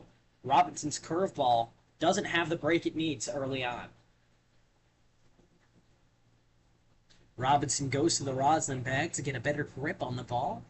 Steps back in, the sky a cherry pink here over Shirley Povich Field as the temperature cools off just a bit. 88 degrees in the ballpark. As McMeans slams one deep into left, it's traveling back there and off the wall for extra bases. McMeans rounds for 2. He slides down after a laser of a throw comes into the diamond. What a way to wake up. Kevin McMeans leads off the 5th inning with a double. Well, we've seen it from Kevin McMeans. He has the power stroke, just missing his 2nd homer of the year there, and maybe the start of something new for this bottom of the Cropdusters lineup. Credit belongs to Jaden Bastian, the left fielder, too, for throwing a frozen rope back into the diamond. There was a real challenge throw. That's a close play, Jish. McMeans was almost tagged out at second, but a huge hit. The second hit of the day for the Cropdusters, the first extra base hit, belongs to the College of Charleston infielder, and it brings up Griffin Pouvel in the 8th spot today. Struck out looking his last time up. Now with 1 on and no outs in an 8-run hole, he shows bunt. Puts it down the first baseline, the fielder Robinson, who throws to first for out number 1. It advances McMeans to third with the sac fly on the table, and Jason Janesco up to bat. Gotta think he's bunting for a hit. With Griffin Pouvel's speed, I wouldn't be surprised if he beat that, but just a great reaction from Robinson, the righty, to leap off the mound and make the quick ground out. Kevin McMeans is at third with 1 out. Janesco up to bat, swings through the first pitch for strike 1 on a foul tip. I understand you want to bunt to move the runner to third, but you're down 8 runs. Any way you can get them, Jack. I mean, they've scored nothing so far. Might as well switch up the strategy. 0-1 the count, runner at third with 1 out. Janesco flew to the outfield his last time, and he goes that way again. A deep fly ball to center field. Diaz looking, grabs it. McMeans tags up from third. He slides home for the first run of the day for the Cropdusters. 2 outs in the top of the order up. It's 8-1 in the top of the 5th, courtesy of a Jason Janesco sacrifice fly. So Janesco does a job poking that ball into right field for the sacrifice fly. And if I've said it once, I've said it a million times, sometimes you just need to see one go in. The Cropdusters finally on the board with the top of the order up. Josh Reinhold in search of his first hit of the evening. He's grounded out twice. First pitch from Robinson, high and in for ball 1. Perhaps with the new pitcher, Reinhold can get ahead of one and put one in play. Now they just need to do that 7 more times. Easy, right? Oh, easier said than done. 1-0, check swing on a fastball low and in for ball 2. Reinhold went down 2 strikes before grounding out his last time up. Now he's up 2-0 to the relief pitcher, Jack Robinson. 8-1 your score in the top of the 5th. 2 outs on the scoreboard. The pitch. Fastball low and away, ball 3. Reinhold 1 pitch away from taking his first base of the evening. No runners on after McMeans scored on the sac fly from Janesco. And Reinhold looking to get runners back on. 3-0 the count. 2 outs, base is empty. Robinson from the windup delivers. Called strike on the top corner. Reinhold watches one sail into the away corner for strike 1. So now a 3-1 count, an advantageous count for swingers. With 2 outs and none on, we'll see if Reinhold moves the bat. 3-1 inside, ball 4, Reinhold takes a base. Reinhold draws such a good at bat. Does a good job of walking there. That's something that we did a lot early on, and we need to see more of. In his first 75 games of college baseball at the D3 level at Christopher Newport, he got on base, the fourth longest streak in D3 history, and the longest to start a career. He gets on base yet again tonight with a walk. Now Jack Robinson needs a little bit more time before facing off against Quinn Ahern. The UPenn catcher had a 2-out single his last time up. The first hit of the day for the Cropdusters. Runner goes. Reinhold slides down at second as a pitch misses high, and he is safe.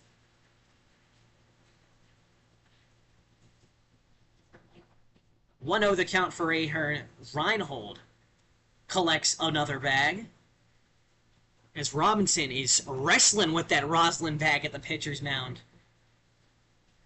Looking for a better grip as that pitch missed really high.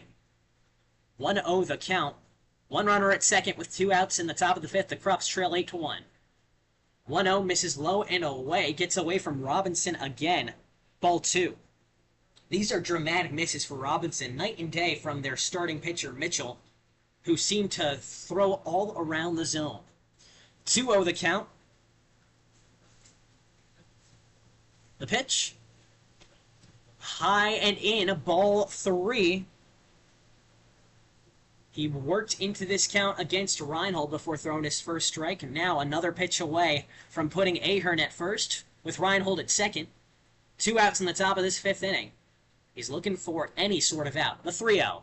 High and in. Ball 4. Quinn Ahern takes a base on a second straight walk. Jack Robinson has made this game a little interesting. Cole Constable, his catcher, is going to talk with him first before facing Anthony Swenda. I still think we got a long way to go before we get to interesting Jish, but Jack Robinson certainly has to find his release point, back-to-back walks. He's now got to face the 3-hole hitter, Anthony Swenda. Anthony Swenda 0 for 2 today with a strikeout, but immense power in his bat. If they give him one he can put a swing on, he could be staring at home run number 3, which would tie the Cropdusters' lead. Reinhold at second, Ahern at first, with 2 outs in the top of this fifth. It all lies on Anthony Swenda. Lined out to end the third inning, struck out to end the first. With 2 outs, he swings at the first pitch he sees for a foul tip, strike 1. Heavy swing from Swenda, who got the pitch he wanted right away. Couldn't get a good swing on it. Robinson goes ahead for the first time this inning. 0-1 the count. Jack Robinson, no relation to Jackie Robinson. Fires one just outside for ball 1 with the fastball. Swenda ties things up. 1 ball, 1 strike. Swenda was so close to hitting a gapper double his last time up. Just barely lined out to center field. The 1-1. Swing and a hard hit ball to left field and foul for strike 2. Man, I wish we had the TrackMan data in front of us. That exploded off his bat. 1-2 the count for Swenda, who just pulled 1 foul. He's got 2 runners on, 2 strikes with the inning on the line. 2 outs. Robinson looking for the payoff pitch right here. The 1-2. Runner goes, misses high. Reinhold takes third easily after Swenda evens things up with 2 balls and 2 strikes. So now there's runners in the corners. And these are the opportunities that the Cropdusters have to capitalize on if they want a chance to fight back into this game. 2-2 the count. 2 outs, 2 runners on. The pitch. Swing and a miss. Strike 3. Anthony Swenda is struck out for the second time today and leaves 2 runners on. The Cropdusters trail 8-1 after 5 innings, but finally break the scoreless streak. The defense has to come alive after a 1-2-3 inning in the 4th. Jaden Newton steps back out to deal again in the bottom of the 5th. Stay with us here on YouTube. Jish Sokolsky and Jack Feldman on the call.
8-1 your score. The big train lead over the Cropdusters in the bottom of the 5th inning. Jish, Sokolsky, Jack Feldman on the call. It was a rough start, to say the least, for the Cropdusters pitching.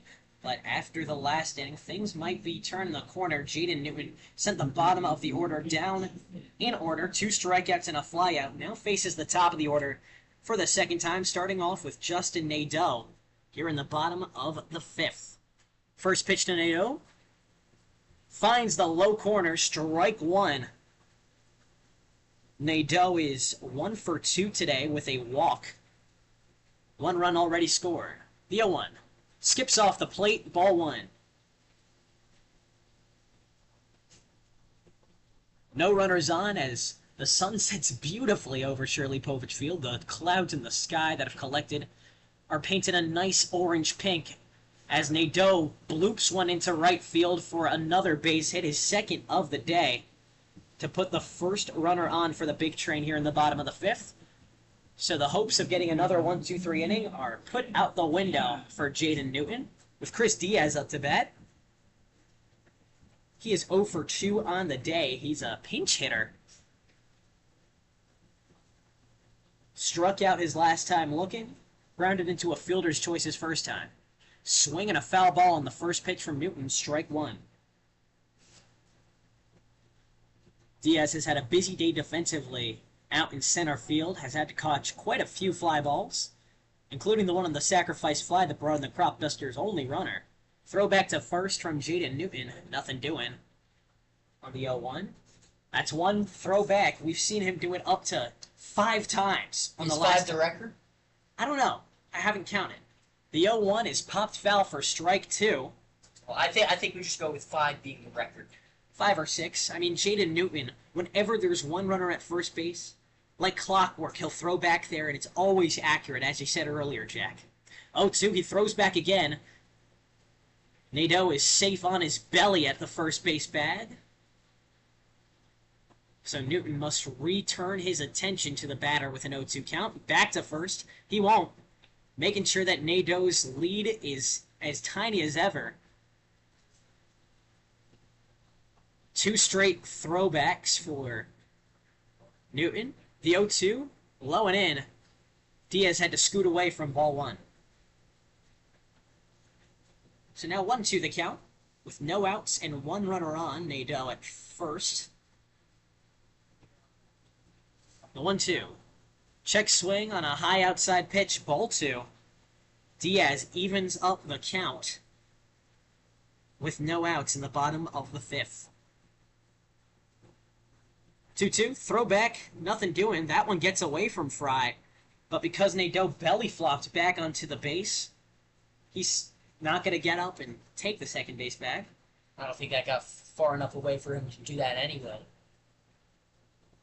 2-2. The pitch from Newton. High and in, but a looking strike 3 to Chris Diaz. His second straight strikeout. He's not happy about the call with the umpire as he's sent back to the dugout with the first out of the 5th inning. So now, Luke Vaughn up to bat 0 for 2 on the day with a hit by pitch.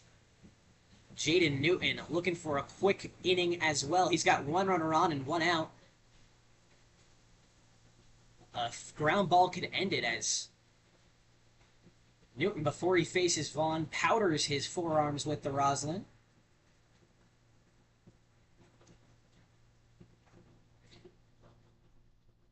First pitch to Vaughn. Right down the middle, strike 1 with the off-speed. Vaughn, despite being an all-star, is yet to get a hit against the Cropdusters. Throwback to first. Nothing doing. Nadeau is safe. 0-1 the count for Vaughn. Newton huffs, chuffs, and delivers. A foul ball sent backwards for strike 2. The Cropdusters have a long way to get out of an 8-1 hole, but another shutdown inning on defense could do wonders. 0-2, throwback, nada.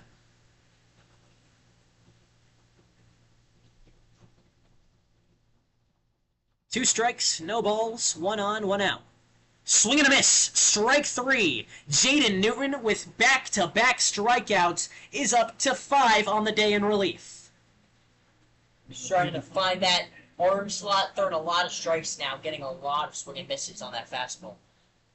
2 outs gone in the bottom of the 5th. Big Train lead 8-1 with 1 runner on, and Emilio Gonzalez up to bat. Back-to-back walks for the FAU first baseman, who settles into the righty batter's box, now in search of his first hit. Swings and misses at high heat for strike 1. Newton again gets ahead of this batter. 0-1 the count. 1 out, 1 runner on. Inning on the line with this at-bat. Gonzalez pops it up the middle off of the glove of Newton and into the outfield. Nadeau rounds for 3 and he'll get it. A hard hit ball knocked the glove off of Jaden Newton's hand on the mound. So an infield hit blasted to bring Gonzalez to first. And Nadeau to third. With Jaden Bastian up to bat. Got his first hit to score 2 with bases loaded his last time up and 2 outs. It always seems like Bastian is getting his at-bats with 2 outs. He's been on base twice tonight. Got there for the first time via an error. 2 outs, runners in the corners. Takes one high, ball 1.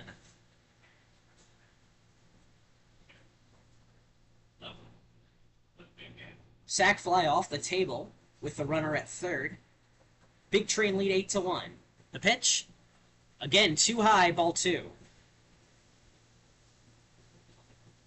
Newton has drawn some swings and misses at the high changeup early.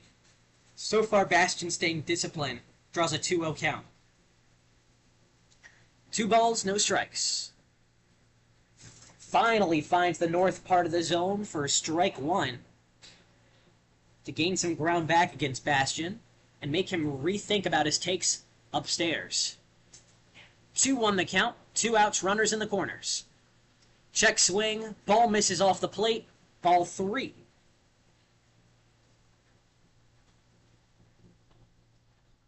A 3-1 count. Newton 1 ball away from loading the bases. He tries the pickoff at first. Nothing doing. Gonzalez belly flops in to stay safe. 3 balls, 1 strike for Jaden Bastian. Already with 2 RBIs today. Another hit would bring in a 4th. The 3-1. Swing and a miss, strike 2. Runner goes. Gonzalez stands up for a stolen base. Now with a full count and runners in scoring position, Bastian has to desperately avoid this strikeout. Bastian has struck out once already today. He's got runners at second and third with 2 outs. Bounces off of his hip, a hit by pitch with 2 strikes to load the bases and bring up Davin Whitaker.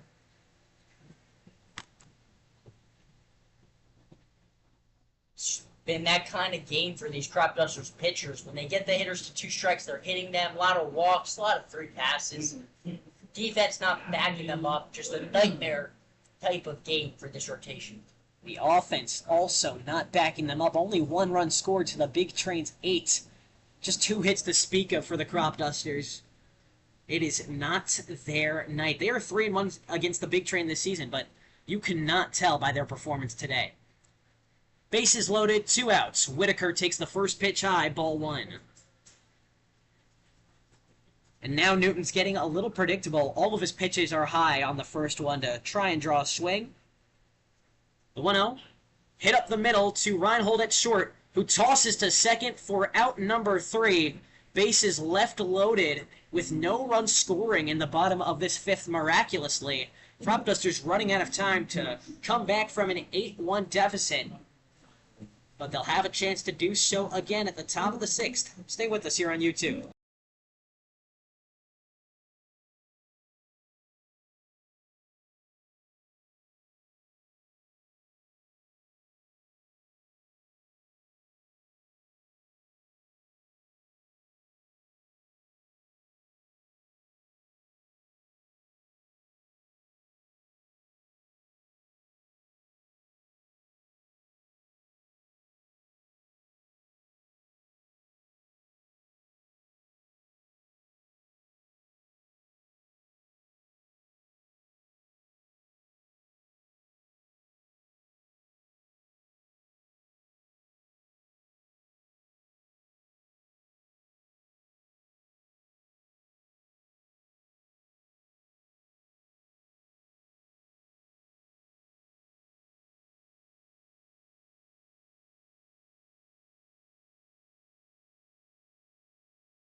8-1, the big train lead over the Cropdusters after 5 innings of play. Jish, Sokolsky, and Jack Feldman on the call. Jack Robinson, the pitcher out there for the big train, had a little hiccup to start things off. A double, mixed with 2 sacrifice hits, back-to-back walks, but then finally got the inning-ending strikeout on the board against Anthony Swenda. He's a pitcher who only gets better with more and more run. He's up against Ahi Akoje to start off this top of the 6th. Akoje 0 for 1 today after walking his first at-bat.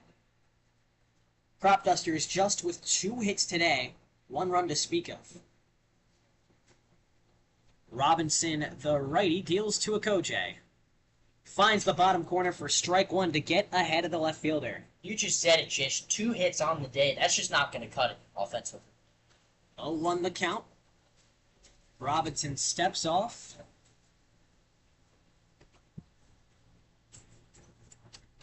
Appears he needs a new baseball. Constable tosses him a fresh ball. We're ready to go. 0-1 the count for Akoje. After a cold strike 1.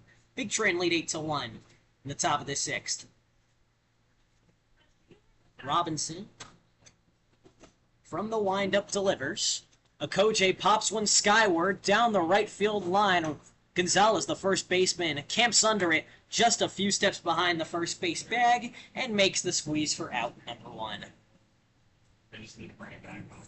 Just a lot of weak contact, swing and misses by this Cropdusters offense tonight. It's been sputtering as of late, and if you take out the 2 double-digit run performances, really it's been a long time since they put up a consistent stretch. That was against, we'll say, subpar pitching. When they face real pitchers like the All-Star Matt Hoover last night for the Senators, they go down, and against the All-Star pitching from the big train, they go down. As Ryan Boma goes down, 1 strike to no balls to start off his 3rd stay at the plate. 0 for 2 on the day, 2 flyouts. 0-1. Swing and a 1 he wants back for strike 2 as a pitch didn't even come close to the strike zone. I think that one landed in the lefty's batter's box, Jish. It did. 0-2 the count for Boma at risk of striking out for the first time today. 1 out and none on at the top of the 6th. The Crops trail by 7. Pitch from the windup. 2 high, ball 1. Ryan Boma seems so far removed from that game where he had 4 doubles. 1-2 the count. Swing and a miss, strike 3. That's Robinson's 2nd strikeout of the day, Boma's 1st. And we're already 2 gone in the top of the 6th through 2 batters faced. Say that this is probably the worst performance of the year for the Cropdusters. Offensively, When you take everything into account, the fielding's been bad, pitching's been bad. Fry up to bat, takes 1 low for strike 1 on the corner. Only 2 hits offensively. Top of the 6th inning, 2 outs and none on. Parker Fry, the batter to reverse the trend. 0-1. High and away for ball 1. The last time the Cropdusters went through the 4, 5, and 6 batters, they went 1, 2, 3 back in the 4th inning. Fry was the last batter to go down in that one. Now with 2 outs, he cracks 1 deep into right, but that will not leave the ballpark. Whitaker camps under it and makes the grab. Another 1, 2, 3 inning. The Cropdusters bats have not shown up so far through 6 innings. 8-1, the big train lead over the Cropdusters midway through the 6th. They have a chance to pour it on further.